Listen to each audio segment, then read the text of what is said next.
আসসালামু আলাইকুম। তো বাংলাদেশের মানুষ গরিব নাকি এই দেশের সিস্টেম ব্যবস্থা গরিব, সেটা নিয়ে এতক্ষণ ভাবতেছিলাম। অতঃপর মাথায় হাসলো বেশ কয়েকটি কারণ।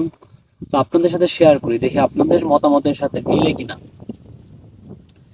এদেশের মানুষ গরিব না, এদেশের সিস্টেম ব্যবস্থা গরিব, যার কারণে এই দেশের মানুষ যে ধনী হয় সে দিন দিন ধনী হতে থাকে, আর যে গরিব সে দিন দিন আরো হয়তো দারিদ্রতার দিকে যাচ্ছে আর কি।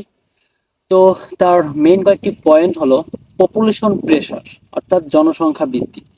এই দেশে যে পরিমাণে জনসংখ্যা বৃদ্ধি পাচ্ছে সেই পরিমাণে চাকরি কিংবা কর্মসংস্থান তৈরি হচ্ছে না।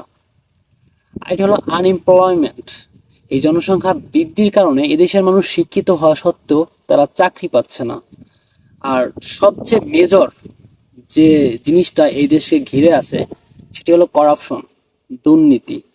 এই দেশে মারাত্মকভাবে দুর্নীতিগ্রস্ত একটি দেশ এই দেশ।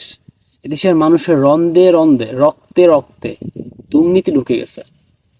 যেই একটু দায়িত্ব পায় বা উচ্চ পদস্থ কোনো চাকরি কিংবা বা যে কোনো একটা কাজের সাথে সংশ্লিষ্ট থাকে রাষ্ট্রীয়, সেই দুর্নীতি করে। আর এই দুর্নীতির কারণে এই দেশ অনেক পিছিয়ে আছে।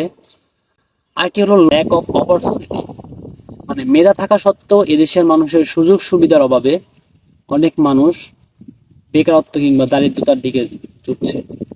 অর্থাৎ অধিক পরিমাণে সুযোগ সুবিধা নাই এদেশে।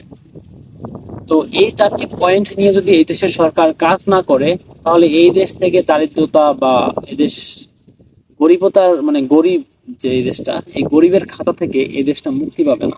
আর এই দেশের মানুষ দারিদ্রতা থেকে মুক্তি পাবে না।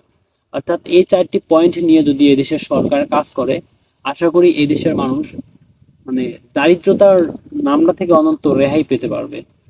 নতুবা এই যে এই ভূমিমন্ত্রী না কি মন্ত্রী জন ছিল, যে 640টা বাড়ি তার বিদেশে, এরকম যদি দুর্নীতিগ্রস্ত ব্যক্তিরা উচ্চ পর্যায়ে বসে থাকে, মন্ত্রী হয়, দেশ পরিচালনা করে, তাহলে এই দেশ থেকে কখনো দারিদ্র্য মোচন করা সম্ভব না।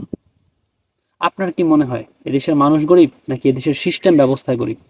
কমেন্টে জানান।